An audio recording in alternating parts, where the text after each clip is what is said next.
The planet New Thessaly spun quietly in the shadow of a red dwarf star, its skies calm, its fields wide and untouched. It was a peaceful place, with scattered farms, low-lying cities, and people who had almost forgotten what war looked like. But above that peaceful sky, far beyond the clouds, something approached. The Varnuk Coalition, a species known across the stars for taking what they wanted quickly and without mercy, had locked their sights on this colony. Their ships were shaped like black knives, gliding silently through space, cloaked and confident. Commander Shvark, leader of the assault, stood at the helm of his vessel, gazing at the human world on the display. His long fingers tapped against the glass as he spoke to his crew in a language filled with sharp clicks and low hums. No shields detected, no warships, no orbital defense systems, he confirmed with cold satisfaction.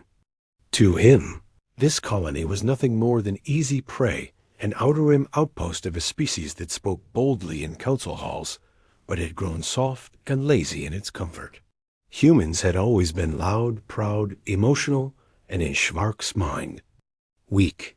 His fleet, 20 warships strong, was prepared to strike fast, take control, and report another successful conquest to the coalition. The attack was to begin in just a few hours, and he felt nothing but certainty in the outcome. On the surface, however, things were not as simple as they appeared. In the colony's main settlement, a modest command center buzzed with quiet tension. Alarms hadn't been raised yet. There was no panic outside, but inside the narrow halls, the mood had shifted. Captain Donna Reeve, head of planetary security, stared at the incoming fleet data on a blinking screen. She was in her late 40s, her face marked with the kind of calm that only years of military service could bring. Her uniform was plain, nothing flashy, but the scars on her knuckles and the way she carried herself told a story of experience. The colony's small defense team waited for orders, their voices hushed. "We don't have warships, Captain," one of the younger officers said nervously. "Just patrol drones and emergency bunkers. Should we initiate evacuation protocols?" Reeve didn't answer right away. Her eyes stayed on the data, on the formation of the incoming fleet, the slow, deliberate way it moved like it already owned the planet. A small smile tugged at the corner of her mouth. "They think we're soft," she said quietly, almost to herself. "They think we're alone." Her voice wasn't shaken. It wasn't fearful. It was something else, calm, calculated. She tapped a small pad on the side of her chair, bringing up another screen that only she could see. The colony might not have ships in orbit, but that didn't mean it was unguarded. Earth never left its people unprotected, not anymore. Outside the command center, the colony continued its quiet day. Children played near irrigation fields. Workers checked solar panels. Families gathered for meals under open skies. No one had told them yet, not because there was nothing to worry about, but because panic would be useless. Reeve believed in quiet strength, and the planet had been preparing for something like this for a long time. Below the surface of the colony, buried deep and reinforced, bunkers and hidden silos, things were awakening. Machines that hadn't moved in years began to stir. Automated systems began cycling through targeting routines. But none of this could be seen from space. From orbit, the Varnuk fleet saw only calm skies, open fields, and scattered buildings. Commander Shvark watched closely, waiting for resistance, but there was none. No shields, no warnings, no energy spikes. It confirmed what he already believed: this was a soft target. He ordered his ships to begin descent preparations. In the command center, Reeve stood slowly and looked at her team. They were nervous, yes, but they trusted her. She had earned it. "We don't run," she said clearly. "We don't hide. Let them come. And when they land—" She paused and looked toward the ceiling, as if she could see the warships up there, as if she could feel their overconfidence. They'll learn what Earth leaves behind. The room fell silent for a moment. Then the first alert chimed multiple craft entering the atmosphere. Reeve didn't flinch. She simply turned and walked toward the secondary console, placing her hand on a worn biometric scanner. The panel slid open, revealing a long-forgotten set of controls. Not even her junior officers had seen them before. Hidden protocols. Old defense codes. The kind of things Earth stopped talking about after the last galactic war, but they had never been turned off. Above the colony, dark shapes began to streak through the atmosphere like falling stars. To the civilians, they looked like meteors. To Reeve, they were something else, just the opening act. 7 minutes, she whispered under her breath, as the Varnug ships neared the ground. That's all they'll last. The sky above New Thessaly darkened as the Varnug ships descended like silent shadows. The first stage of their attack was textbook communication lines across the colony were jammed within seconds. Satellites flickered and went dark, and every digital signal was drowned in static. Panic spread among the outer settlements. From space, it looked perfect. Humans scattering like insects, with no defense, no weapons firing back. Varnug dropships touched down in the open fields, their mechanical legs hissing into the soft dirt as ground troops spread across the terrain. Tall, armored figures in dark exosuits marched through empty streets, scanning for resistance. They found none. Civilians ran, hiding behind closed doors or into the forested hills. The attackers laughed in their native tongue, believing the colony was theirs before the fight had even begun. Commander Shvark watched from orbit, satisfied. This would be quick another success to add to his long list. But exactly 2 minutes after the first Varnok ship landed, something in the air changed. It was subtle at first, a ripple, a faint shimmer across the upper atmosphere, barely visible. Then, without warning, the ground opened in several areas. Of the colony places the Varnok had scanned and tagged as harmless farmland. Giant panels slid away, revealing dark shapes beneath. Rail platforms, camouflaged beneath fake crops, suddenly powered up with a low, rising hum. In seconds, solid metal slugs were fired at hypersonic speed, cutting through the air with such force that the first dropship was sliced in half before its crew even knew they were under attack. Explosions ripped across the fields, throwing dirt, fire, and debris high into the sky. The Varnok troops turned in confusion, but more rail shots followed clean, fast, and deadly dot by the time the third minute began. Chaos had spread through the Varnok lines. Their communication was jammed now. Their jammers, supposed to block human signals, had been hijacked and redirected. Their systems flickered with false commands and strange interference. It wasn't just the platform suddenly. What looked like miners and engineers from the colony emerged from hidden bunkers, holding weapons that didn't match any known human standard. These weren't standard-issue rifles. They were compact, energy-focused weapons with low signature profiles prototypes, kept hidden for years. The humans didn't shout. They didn't panic. They fought with precision, striking from cover and vanishing like ghosts. The Varnok had trained for frontal assaults, not ambushes from farmers with advanced tech. Automated drones launched from under storage sheds and water tanks, small enough to fit in a backpack, fast enough to outmaneuver infantry armor.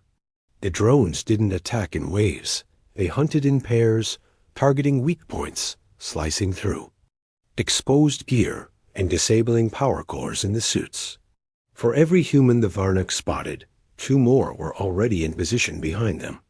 The aliens tried to regroup, but confusion grew as their own tracking systems began feeding them false targets. Holograms mixed with real defenders, creating a battlefield where nothing was certain, and every shadow was a threat dot in orbit. Shvark watched his landing parties fail to report. His command screen filled with red. But before he could send reinforcements, The real horror began. From above the planet, a flash of kinetic energy erupted. Something hit one of his warships. A massive, invisible projectile launched from somewhere deep within the colony's mountain ranges. The ship cracked apart instantly. No explosion, just silent destruction. Then two more followed, each hit by precision strikes from the surface. His fleet tried to retreat, but the sky had turned against them. A web of orbital lances, long-forgotten defense systems hidden in natural satellites activated in sync, targeting with brutal accuracy. Within minutes, 4 more Varnak ships were gone. One tried to escape, engines flaring, shields pushed to their limits, but it didn't get far. Something struck from below, a final blast that sent the vessel spinning into the void. Of the original 20, only one limped into deep space, systems failing, smoke trailing behind. Back on the ground, the remaining Varnak troops tried to send a distress call, only to find their signals blocked by an unknown source. Every channel they opened was met with silence or worse, a loop of their own voices playing back distorted and twisted. One commander screamed into his comms, trying to reach any nearby ship, but the only reply was static followed by a voice. Calm and human. It was Captain Dana Reeve. Her voice came through loud and clear, not as a threat, but as a reminder. "You should have read our history books," she said. No anger, no pride, just truth. Her message echoed across every stolen frequency the Varnak had used. For 7 minutes, they had believed they were the hunters. But now, in the silence that followed, they realized they had walked into a trap built years ago by a species that never forgot its past. Earth had suffered before. Earth had lost before. But Earth had learned. And when humanity sent its people to the stars, it sent them with hidden claws and quiet promises. New Thessaly was not an outpost of peace. It was a fortress wrapped in farmland. The battle was over, but the message had just begun. The cold walls of the detention chamber aboard the New Thessaly Command Center reflected the dim blue light from the overhead panels. Commander Shvark sat in silence, his claws resting against the metal table, his breathing slow but uncertain. Hours had passed since his capture, yet the humans had not harmed him. There was no shouting, no torture, no display of triumph. Instead, they simply watched him. The room was quiet except for the occasional hum of security drones and the sound of old ventilation fans above. Then the door slid open with a soft hiss, and Captain Dana Reeve entered, her boots firm against the steel floor, her expression unreadable. She sat across from the Varnak commander without a word, placing a small device on the table between them. It lit up, projecting images in mid-air scenes of Earth's past. Cities burning under alien assault, skies darkened by fleets, whole continents left in ruin. Shvark blinked slowly as he watched the footage. He had heard rumors of Earth's century of ash, a war fought long ago with a species called the Vrix, but like many in the Varnak coalition, he believed it was exaggerated. Now he saw the truth with his own eyes. Earth had once been nearly destroyed. The images moved forward, years of chaos, then silence, then something more terrifying, rebuilding. Humanity did not collapse under fire. It sharpened. Reeve finally spoke. "We didn't always look strong," she said quietly. "For 100 years, Earth was fire and ash. We lost billions. But we remembered everything." She tapped the device again, and the projection changed now, showing blueprints, classified documents, and field tests of hidden weapons, disguised as farming equipment, mining drills, transport ships. It was not just military force. It was strategy, deception, patience. "We learned to look weak," she continued, "so they'd come closer." Shvark struggled to find words. This wasn't just a colony protecting itself. It was a reflection of a much older decision, made generations ago. He looked into Reeves' eyes, searching for arrogance, for vengeance, but saw none. Just control. Calm, practiced control. He asked why this information was being shown to him. Reeves' answer was simple. "You're not the first to come," she said. "You won't be the last. We've been preparing for someone like you since before you were born." Her voice carried no threat. It was just the truth. As the images faded, Schwark was left. In silence again, but now his thoughts raced. His species had underestimated humanity based on their surface-soft worlds, peaceful outposts, colonies without visible weapons. But now he saw it all differently. Earth had turned every colony into a trap, each one designed to be a baited blade looking vulnerable, yet sharpened to slice through any invader. Schwark realized with horror that New Thessaly had not even used all its systems. It hadn't. Gone to full alert. The defense grid had operated at a fraction of its strength, and Earth had likely been watching the entire battle from afar. The weapons deployed were not the newest ones. The prototypes the ground troops used were marked with old serial codes, suggesting they were years out of date. He asked if this was intentional. Reeve nodded once. "We didn't need to show you." "Everything," she said. "Only enough." Meanwhile, far above New Thessaly, across the deeper sectors of known space, news of the failed Varnak assault began to spread. At first, other species within the coalition refused to believe it. The Varnak had never lost so completely, especially not against a minor human colony. But then the reports arrived wreckage of Varnak ships, found drifting in space, fragments. Recovered by neutral traders. Black box recordings intercepted. The truth could no longer be denied. Some saw it as a trick. Others grew silent. The humans had not broadcast their victory. There was no boasting, no declaration of war, just the quiet, unsettling reality that their colony had crushed a full-scale assault in under 7 minutes. And they had let one ship escape, perhaps on purpose. In political halls across the galaxy, leaders began asking a question no one wanted to answer. If this is what a human frontier world could do, what would Earth itself be like? Rumors circulated of ancient cities beneath Earth's surface, filled with war machines, of cloaked satellites, orbiting far from the planet's edge, of fleets that had never been seen but always waited. Even in the most powerful chambers of the coalition, there was a shift. Fear not loud or chaotic, but quiet and cold began to take root. Back in her office, Reeve sat alone now, watching a different screen. It showed footage from Earth modern. Cities thriving, people laughing, children playing in the open sun. But beneath the peace was preparation. Training centers beneath shopping districts, hidden bunkers under schools, satellites posing as weather stations. All connected through a quiet doctrine that had been followed for nearly a century. Passive until provoked. Reeve had helped write those words into Earth's defense policy after surviving the tail end of the last war. She had seen what came from trusting appearances. So she had made sure no one would ever see Earth the same way again. Not even her own people truly understood how deep the strategy went. She reached for her terminal and opened a sealed file labeled Protocol. Hollow sky. It hadn't been activated yet. It was meant for something larger.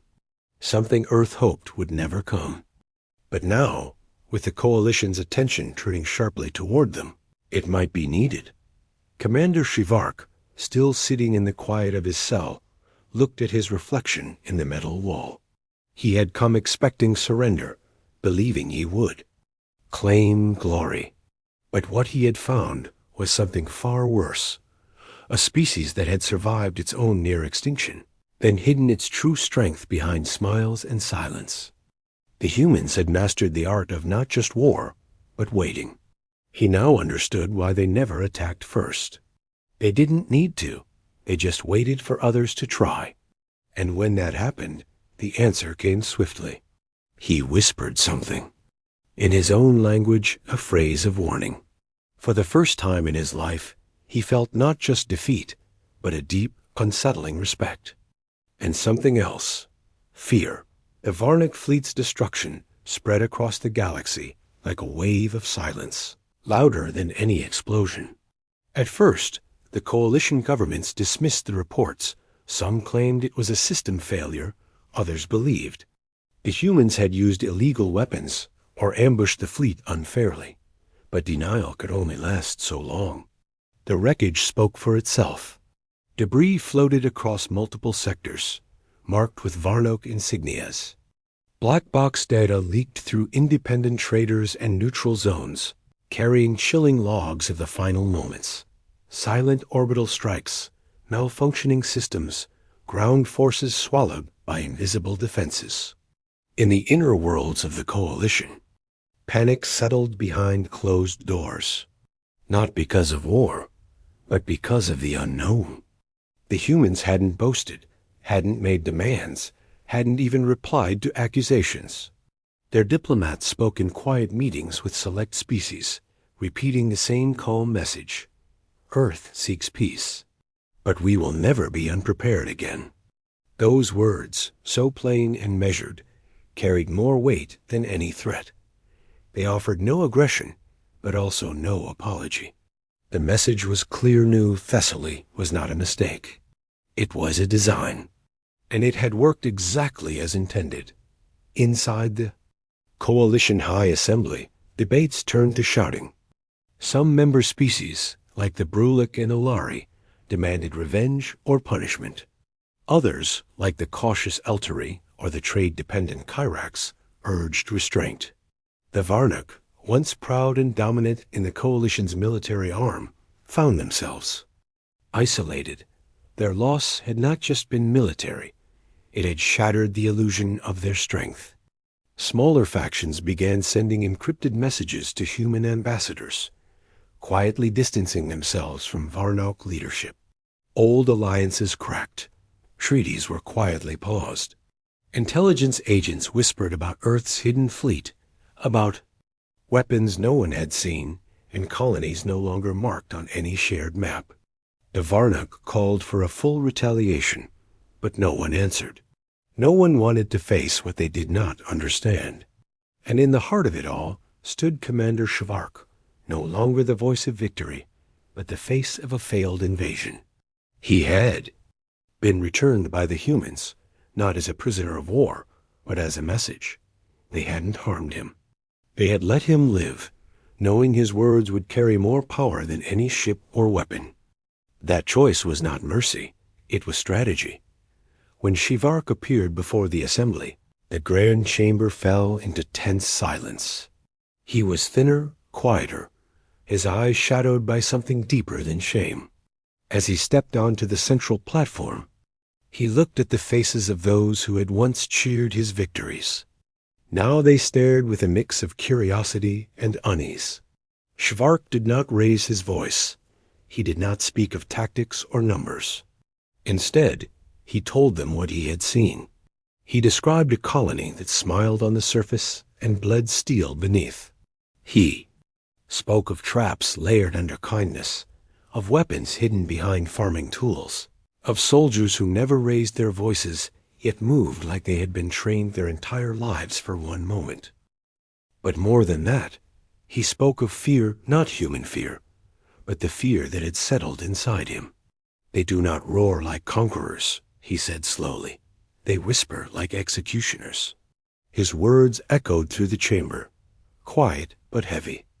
And no one interrupted. Across the galaxy, species began to reassess their place in the stars. For decades, humanity had been viewed as unpredictable, emotional, noisy, overly ambitious. They had once fought too hard, lost too much, and spoke too loudly. But now, they were something else. They didn't shout anymore. They didn't fight unless pushed. And when they did fight, they didn't leave anything unfinished. That quiet change disturbed the balance more than any invasion could have. Trade routes shifted. Patrols increased around human space, not for aggression, but out of fear. Everyone wanted to know how deep the silence went, and yet Earth remained still. No new colonies were claimed. No borders were moved. But every human diplomat, every message, every movement carried the weight of a species that remembered everything and forgot nothing. Behind the scenes, more subtle changes occurred. Coalition intelligence agencies began reclassifying human territories not as developing or neutral, but as strategically unpredictable. Old insults were quietly deleted from records. Military training simulations were rewritten to include human ambush tactics. Even the most powerful war councils began investing in counter-strategy teams specifically focused on Earth's doctrine. But the problem wasn't just military, it was psychological. How do you prepare for an enemy who only fights when attacked, yet always fights with total precision? How do you threaten a species that expects betrayal and builds for it generations in advance? And in the heart of it all, humanity watched patiently. Captain Reeve received daily updates from Earth's Central Command, but they gave no orders to strike further. Her mission was done. New Thessaly remained quiet, peaceful even. Children played in the same fields where rail platforms had risen. Just days ago, farmers returned to their work, many of them veterans in disguise. The colony rebuilt with quiet efficiency, as if nothing had happened. The hidden defenses were reloaded, reset, and covered again with soil and crops. Everything returned to normal, except for one difference. The galaxy now knew. Not the whole truth, but enough to change how they looked at every human colony. Every distant outpost with smiling faces and empty skies dot in the coalition assembly. Some called for tighter control of member species. Others whispered of breaking away entirely. Unity, once held together by shared fear of outside threats, now fractured under a new kind of fear from within. The humans had not invaded. They had not demanded submission. And somehow that made them more dangerous. Because they did not want control. They wanted peace, but peace on their terms. And those terms were hidden in silence, wrapped in patience, and sealed with the promise, never again. The stars above Saturn shimmered peacefully, undisturbed by the cold silence of space. For centuries, the outer solar system had been home to quiet research stations, mining posts, and navigation beacons. But few outside Earth truly understood what lay beneath the icy moons and lifeless rocks.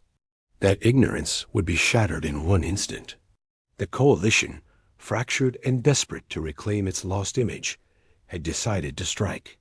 A rogue faction, made up of military leaders from several aggressive species, launched the largest fleet ever assembled in coalition history. Hundreds of warships, carriers, and support vessels, all moving toward Earth like a silent storm.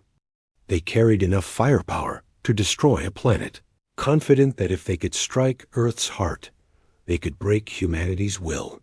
The fleet passed through Neptune's orbit without resistance. Their sensors picked up faint signals near Uranus, but no threats. The plan was to arrive in low orbit around Earth, jam its communications, and begin their assault with overwhelming force. But as they crossed the orbit of Saturn, something unexpected happened. The moons Titan and Enceladus. Mimas blinked out, not exploded, not destroyed. They vanished from visual scanners, as if swallowed by shadows. Confusion spread through the fleet, then fear. A moment later, the darkness came alive. Thousands of black shapes, cold and silent, detached from the void. They weren't ships, not in the traditional sense. They were defense platforms, drones, kinetic lance launchers, stealth interceptors, and devices with no name, built into the moons themselves, buried deep for generations, waiting for this moment. The counterattack didn't begin with a warning, it began with erasure. Entire ships disappeared under clouds of magnetically accelerated slugs, piercing holes faster than light could reflect. Engines failed. Shields collapsed, Electronic systems turned to static. Within 60 seconds, a third of the fleet was gone. In 2 minutes, communications were severed. There were no transmissions, no messages home, only the quiet horror of systems failing and ships breaking apart. The human defenses didn't speak. They didn't request surrender. They simply acted with purpose. One by one, the invading vessels were erased, their remains scattered across the frozen rings of Saturn. None made it past the asteroid belt. Earth's own planetary defense systems, those legendary platforms that many believed were myths, never even activated. They were not. Needed not far away, on New Thessaly, Captain Donna Reeves sat in her office, reading the report on a secured terminal. The digital summary was brief, clinical, and final. Hostile fleet neutralized at Saturn. No human casualties. No activation required from Planetary Defense Network. Earth remained secure. Reeves stared at the words for a long moment, then leaned back in her chair and let out a long breath. They never listened the first time, she muttered, not in anger or pride, but with weary certainty. Around her, the colony hummed with normal life. Children laughed in nearby classrooms. Engineers worked on water systems. Farmers prepared for the next season's planting. Few even knew what had happened. Just another day where the sky stayed blue and quiet. But Reeve knew, and so did Earth. Somewhere beneath the surface of the colony, deep within the defense archives, another report was quietly added to the log. Earth's patience had been tested again. And again, it had responded not with fire and speeches, but with quiet precision and overwhelming silence. A week later, a small ceremony was held in the Capitol Hall of New Thessaly. It was not grand. No music played. Only a few citizens gathered as a new plaque was placed on the smooth stone wall near the entrance. Its surface was clean, the letters simple and clear. It read, "In memory of the Varnok, our unintended heralds." No hatred, no victory chants, just recognition. Their mistake had forced the galaxy to open its eyes. Their fall had been the warning bell. Humanity had not asked for this war, but it would not run from it. It never had. Across the stars, the coalition fell into a cold silence. Messages were fewer now. Probes returned quickly. Trade requests became more polite. No one dared approach Earth again, not out of peace, but out of understanding. The humans were not conquerors. They did not raise armies to march across the galaxy. They built walls in the dark and waited quietly behind them. And if those walls were tested, they did not roar. They ended the threat so completely that even memory dared not linger long. Back on Earth, the skies remained unchanged. Blue, oceans, white clouds, cities full of people who lived without fear, never knowing just how close disaster had come.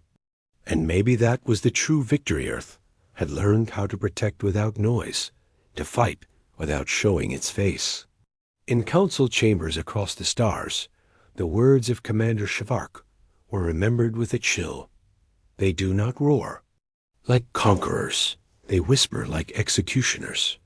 And in every corner of the galaxy, those who once dreamed of conquest now dreamed only of distance. Humanity had spoken, and it did not need to say another word.